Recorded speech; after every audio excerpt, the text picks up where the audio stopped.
Chapter at Westat in Rockville, Maryland. And before that, he was an evaluation specialist in the Department of Educational Accountability at MCPS, where he managed school-based research and evaluation studies. He worked for 19 years at MCPS, and his research covered a wide variety of topics, including student discipline, curricula, teacher training and induction, graduate follow-ups, technology, and school reform. He was also an elementary school teacher in the Peace Corps, as well as a preschool teacher and community youth organizer at a Washington, D.C. settlement house. His publications include newspaper columns, book chapters, and journal articles on equity, racism, and intolerance. And he is on the board of the Global Garden Charter School. And then next to him is Dr. Darren Woodruff. He's a board member at the DC Public Charter School Board, which he'll talk about in the relationship between the public school system there and the charter school board. And he is also a principal research analyst at the American Institutes for Research. For more than 10 years, Dr. Woodruff has worked on issues related to at-risk youth, special education, and school improvement. And among his most recent publications, he co-authored a chapter in the Harvard Civil Rights Project report on minority issues in special education. He has taught and counseled students at the elementary through college levels. And I apologize that I don't have a bio for you. Do you want to just introduce yourself and give a brief? Yes, I'll do it really quickly. My name is Jacqueline Scott English. I am a staff member with the DC Public Charter School Board. I've been with the board since 2003. I was an elementary school teacher. I've taught kindergarten through 8th grade.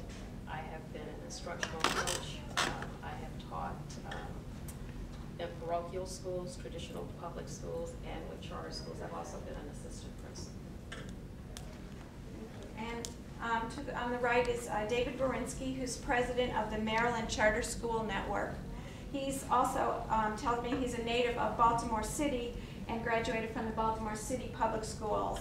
And he claims he felt an inferiority complex vis-a-vis Montgomery County schools, but with the advent of charter and transformation schools in Baltimore City, he is now more concerned about Montgomery County developing an inferiority complex vis-a-vis Baltimore City schools. So, although he says he'd like to reassure everybody, good education in either charter schools, district-run schools, or schools that combine features of both is not a zero-sum game.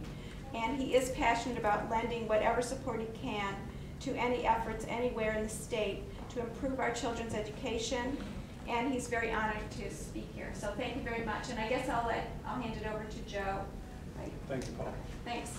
And let me just intervene to say we've got 1 hour for the program, and we'd like to have a not a substantial portion, but about 20 minutes for Q&As back and forth. So try to time yourself out with that in mind, please. And do speak up, please, because a lot of us are old and hard of hearing. So move to the front, Jim.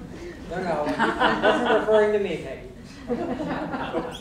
When Paula contacted me about this program, I told her that the thing that I thought would be most valuable would be for some people to come and talk about charter schools in general. One of the things that I know about charter schools in Montgomery County is that there are a lot of misconceptions. And I thought instead of arguing about what the misconceptions are, it would just be good if some people who are knowledgeable about charter schools would come and share some of their knowledge. And so what I plan to do, just to get things started, is I will ask them some questions. They don't really have any prepared remarks, although if they want to deviate when they're answering a question, they could say something a little on the lengthy side. But the game plan was I would start the ball rolling with some questions, and then we would just let you jump in. Now, I know a little bit about charter schools because I actually was the president of the first group that applied for a charter school in Montgomery County, which was in 1999. Montgomery County was actually the first county in the state of Maryland to pass a charter school policy. They passed that in 1998. And they sort of invited people to apply for charters. And along with some teachers and administrators, we actually submitted an application. We submitted 2 applications over a 4.5-year period, and both applications were rejected. Since that time, I think there have been 1, 2, 3 other formal applications, and 2 are right now in front of the board. I think they vote on them in July. And Global Gardens, and Heidi, the founder and president of Global Gardens, is here tonight. So later on, if there are any questions specifically about that school, she's willing to answer questions. So let me start out with the questions just to get things rolling. So just a really obvious question, which I'm going to give to the 3 people here. What are charter schools? And even though charter schools are public schools, and this is a little editorializing by myself, why are they occasionally cast as something other than public schools? So again, could you sort of just say it often, from your experience in DC and throughout the state and in Baltimore, what charter schools are? Well, I'll start. Charter schools are publicly funded entities. In DC, they receive their funding from the city. They are authorized by the DC Public Charter School Board. And the Optimum word here is public. It really is public. It's open enrollment. Our School Reform Act requires an open enrollment policy, so students cannot be turned away because of their instructional levels. So it really is a public entity, and it's run by a board of directors. The really unique thing about public charter schools in the city is that they are autonomous, so they are able to design their own curriculum. They can hire their own teachers, they can fire their teachers, which is really unique, and they're not tied to the union. And finally, I think it's cast as something other than public because they can do those things, and they can do those things without the local school district telling them that they need to hire someone that they believe is not a good teacher.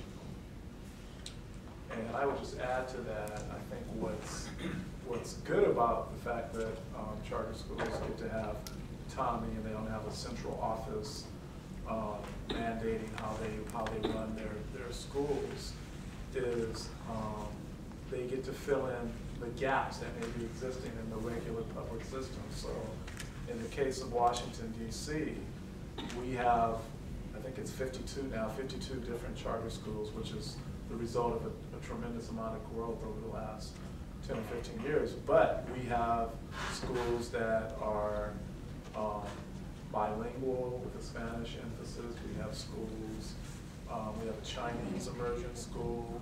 We have arts-infused curriculum. We have Montessori schools. We have African-centered schools.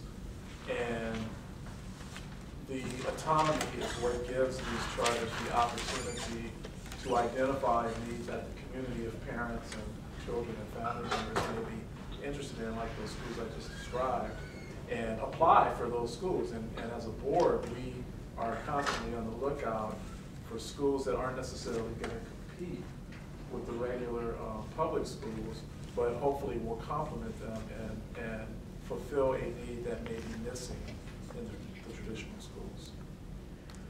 As president of the Maryland Charter School Network, I really don't give a damn about charter schools. What I care about, and I think everybody here cares about, there are ways of delivering education to our children that is the best possible education those children can have. It's their birthright to get a good education, and there's really nothing to discuss other than what's the best model for making sure that all of our children learn in a way that's appropriate to their abilities. And all charter schools is a management model. It's a way of pushing authority down to the school level. And why does that make sense? It makes sense because at the school level, at the principal level particularly, that's the richest spot in the whole organizational chart of any school system, be it Baltimore City, be it Montgomery County, be it the poorest school system in the country. That's the richest spot for information about what's going on in the school. The principal's office, they know the teachers, they know the students, they know the parents. And any well-run institution, be it the military, be it a private industry, or be it a government agency, should always be looking to put responsibility, resources, training, and discretion at that richest level of the richest information node in the organization, and that's what charter schools do.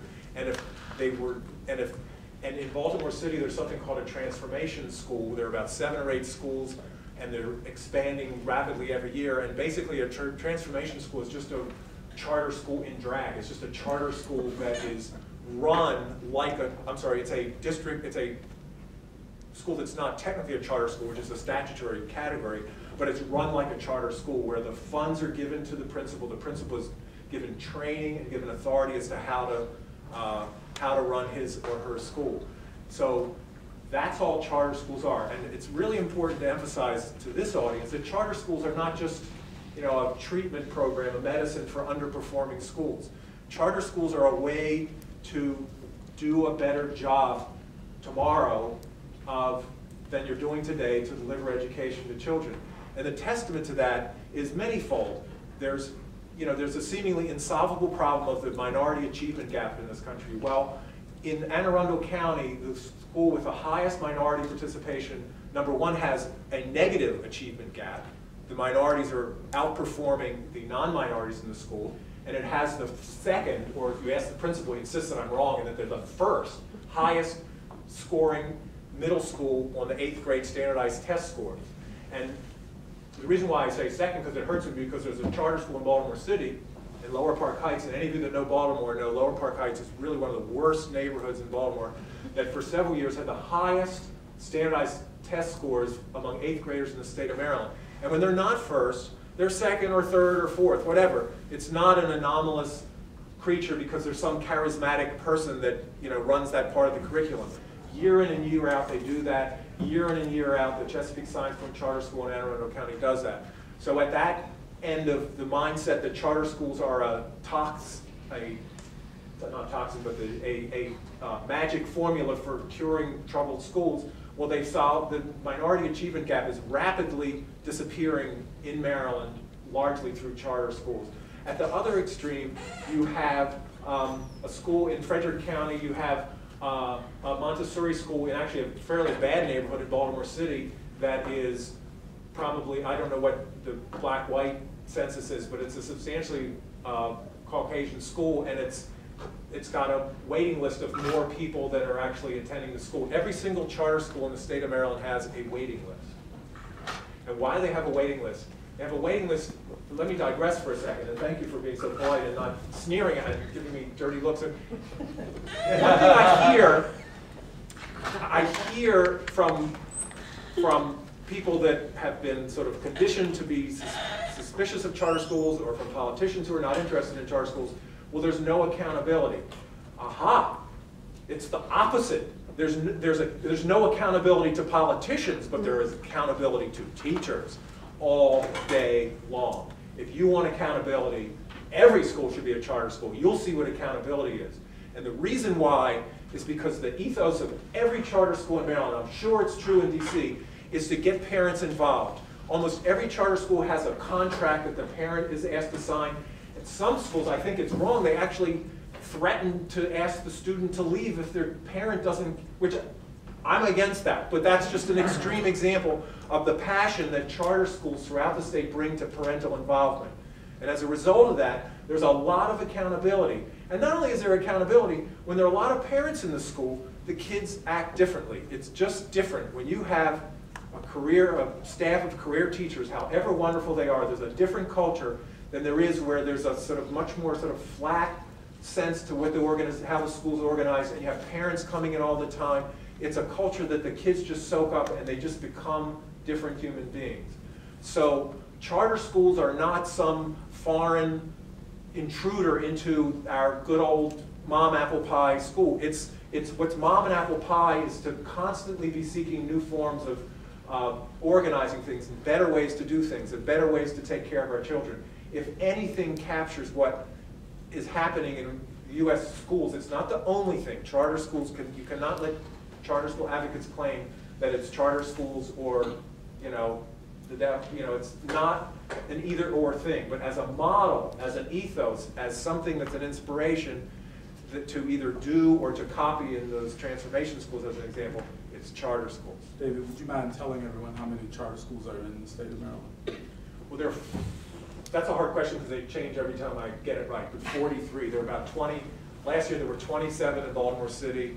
There were 4 or 5 in Prince George's County. There were 1 in Baltimore County, 2 in Anne Arundel County, 1 in Frederick County, and I think that's all. But I would say Mary's County has 2. So, And on an annual basis, I know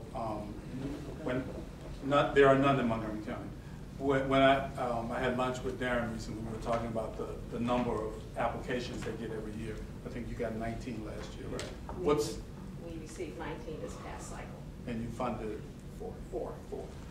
David, how many typically, I mean, I'm sure you may have the numbers, I don't know what the numbers are, but how many applications around the state are we generating for charter schools annually? this is a wild guess. I would say 10 to 15, and they fall into 3 categories. They get approved, they get disapproved because they're just not good enough, and they get disapproved because of pushback from the powers that be, whoever they might be, which is, I'm not going to say which counties it start with an M. Hours. Could you say a little bit about, I saw something, Time magazine article, I think it was last week or this week, about, we're approaching the 20th anniversary of charter schools in the country. I think the first charter school was opened in 1992. That's 20 years. What do you think it's going to look like 15, 20 years from now? Now, let me just say that that article thought that charter schools had reached their peak and they were on a downside slope. I tend to disagree with that, but what do you think?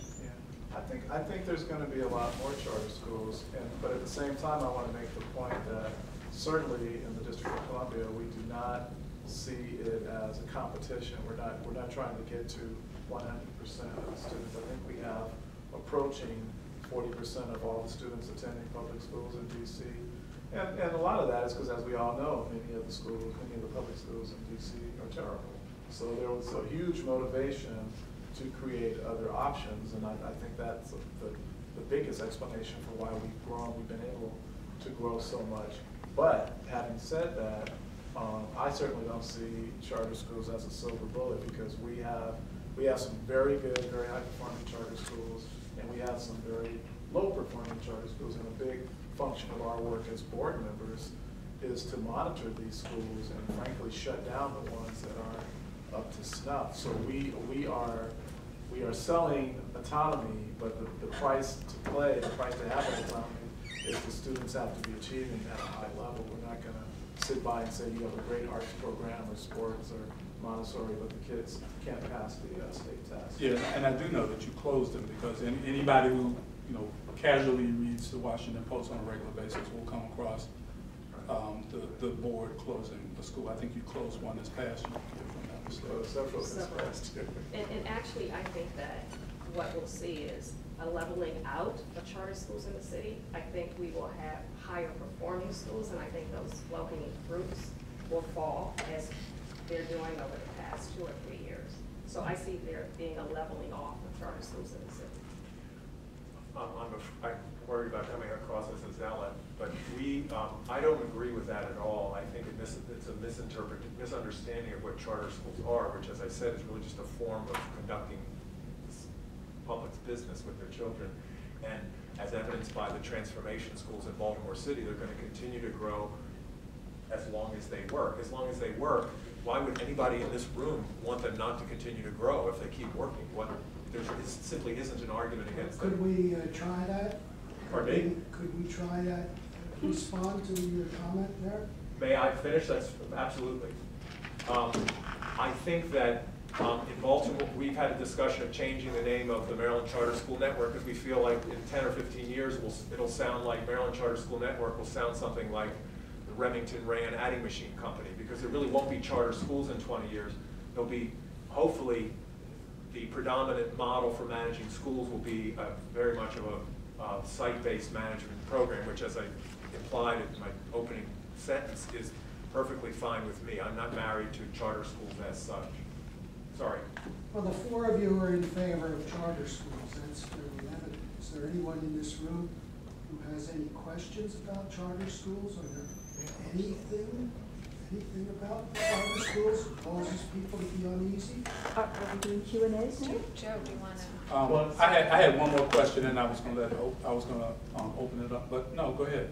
I'm all for going with the flow. So, Well, go ahead. I think the big question that many of us would have is that some of the proposals for charter schools in Montgomery County appear to have been really inspired and right on target. And what I don't understand why, is it the State Board of Education that keeps shooting us down, or MCPS? This is a point that we haven't very clearly stated, which is that the difference between PC and Montgomery County and any district in Maryland is that while a charter school board stands in judgment on charter school applications in the district, in the state of Maryland, the charter school law requires that the local board of education is the approving authority. And so it's up to charter school applicants to sufficiently impress the Board of Education, and first, the school system itself, MCPS, does the first evaluations, passes their recommendation on to the Board of Education. And that's a high hurdle to jump in a place where it is not considered that we have schools in need of turnaround. I think that, again, it's not just for bad schools. It's Absolutely, a way but that's to organize any school. that's the reputation. But that could be a little bit like Coke listening to a presentation from Pepsi and deciding they want to give them some of their turf. And the answer is usually going to be no. So. I would really like it if they kind of complete their presentation, because they're never going to get control back one day or another. I mean, I only have, know us, but that's right. I had one more question, and that was, but I think Heidi made a good point, and I don't want to go into, because there are 50 states in a city that have different laws and rules and regulations. DC is fortunate enough to have its own chartering authority. Which was not always the case, though. Actually, the School Reform Act established two chartering authorities in the district. The PCSB, our board, which is an independent board, and the second board, or the first board, if you will, was under the local district. So the school district granted charters, and in 2007, they decided they didn't do a good job, and they decided to give, take back their authority to do that, and we have all of the charters after that point. So since 2007, we have authorized all of the charters in the district. So in Maryland, as Heidi pointed out, the jurisdiction belongs to the 24 local school districts. Those individual school districts can review and approve or disallow a charter. There is a state board that can get involved in appeals, in an appeal process. However, they don't really have well, it's not clear yet if they have the authority to overturn a local board's decision. That's actually in some litigation right now. So I think what David is operating is a support group. I think your funding comes from the state, right? No, the funding from the state comes to pay for the charter school conference each year, and we have other foundation and private support for the advocacy. So David is running a statewide technical assistance operation to help people. So if Heidi or someone in PG County or someone in Frederick County wanted help with their charter school, they would go to David. Although that application would not end up going to David, it would end up going to the local school board. Can I make one additional point? The idea of closing charter schools, that's the fact that charter schools have closed, that's not a bug, that's a feature. We're very much in favor of closing charter schools that are non-functional. That's really been the problem in many school systems, is that underperforming schools are not held accountable. There isn't the accountability that everybody talks about. And with charter schools, we're very much in favor of poorly run charter schools being closed down and the resources being put in the hands of other managers.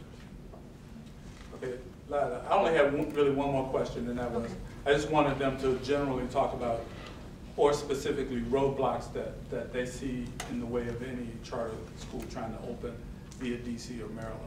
I know my experience in Montgomery County is, even if they were friendly, Heidi, you might want to agree or disagree with me, even if they were friendly and were open to a charter school, one of the problems in Montgomery County is space and facilities. Same as in DC. Okay. I was thinking that one of the biggest hurdles for new schools is finding a suitable facility. There is some, not sharing, but there's some sort of grudgingly offered use of DCPS, District of Columbia Public Schools buildings that are not being used, that have been shut down and closed. You may recall during the Shelby era, a lot of schools were consolidated, so a number of those buildings have been made available for charters, but that's not always the case. So your charter application may be approved, and then you spend the next year rapidly searching for a place to open your school. So we've had church basements, we've had schools opened above CVS's, people finding space until they can get a permanent home. So that continues to be a challenge. I think that, Please go ahead. I think another issue is the balance between autonomy and accountability. So you know that you have all of this autonomy, that you can hire your own staff, you can work your own budget, and the accountability piece is what Darren is responsible for and what my team is responsible for, doing the monitoring and understanding that you as a board are responsible for ensuring the operations of a whole school that you may not, and you will not have the support of the district. So how do you learn how to do that? And organizations that do it well succeed. Organizations and boards that don't do it well, we close them. And in this case, when you say board, you mean the individual board of directors of an Yes. individual school? Absolutely. Each school has a board. Can I just say that it's, in every case in Maryland, I'm certain it's true in DC as well, the people running the school, they're not just people that get called to service and, are amateurs. They are experienced educators. It's a very impressive group of people that have a lot of experience who are undertaking this challenge. So it's not as if you're saying, well, I'm uncomfortable about these amateurs coming in and educating our children. Just isn't any of that. That's a big part of the evaluation process at the beginning.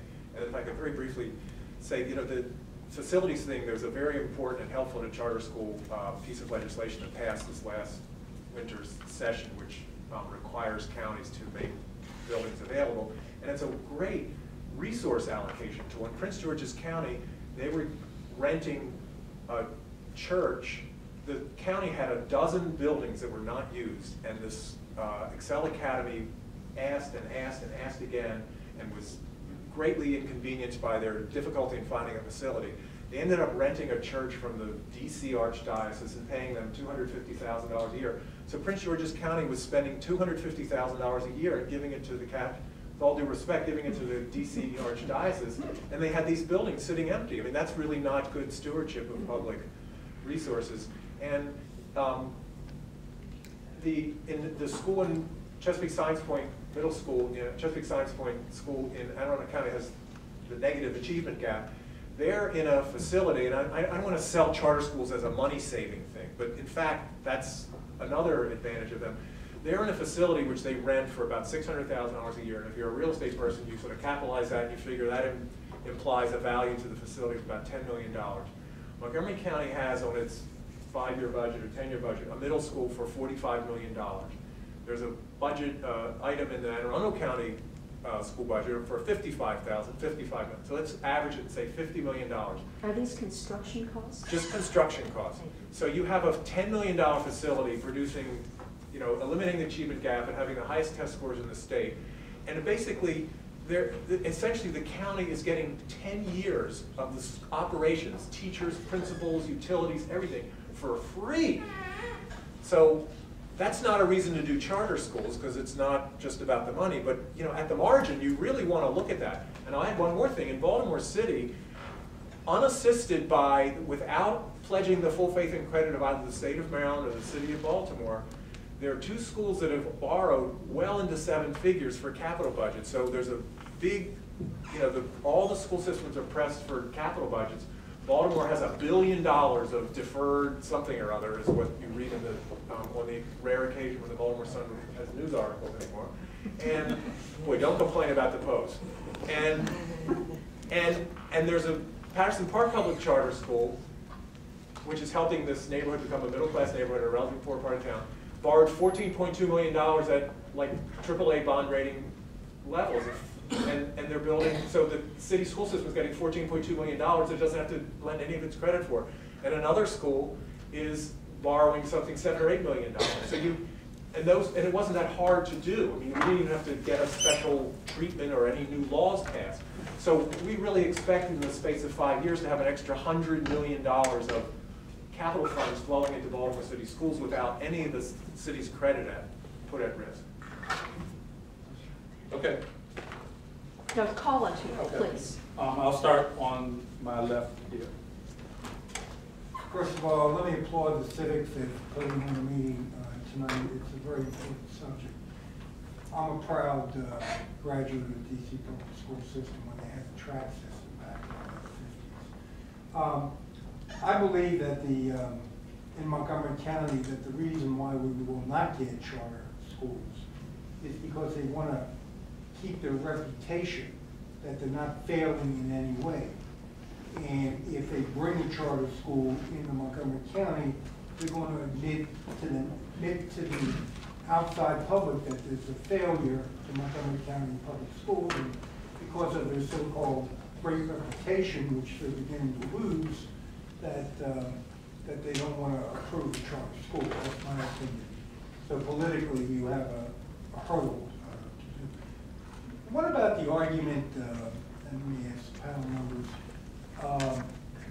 of if you have a low achieving school here in Montgomery County and Lower Silver Spring or the Wheaton area, and you pour more money into it, you get supposedly better teachers, a better principal, and we're going to pour a lot more money in there versus putting a charter school there. What kind of results do you think you would get? Is there any history of that, of doing that versus putting a charter school in? It's interesting you asked that. I just got an email from our board chair earlier today. There's an article out showing that charter schools are four times, at least this particular article found that 4 times as likely as a turnaround situation to increase achievement. And I think, again, there's nothing magical about charter schools, and I'm not even here to sell you on charter schools. I'm more interested in quality schools, be they charter, traditional, private, parochial, what have you. But I think that what our more successful charters have done that maybe the turnaround can't do, or it's much more difficult to do, is they had an emphasis on quality and committed leadership and staff and parents from day one.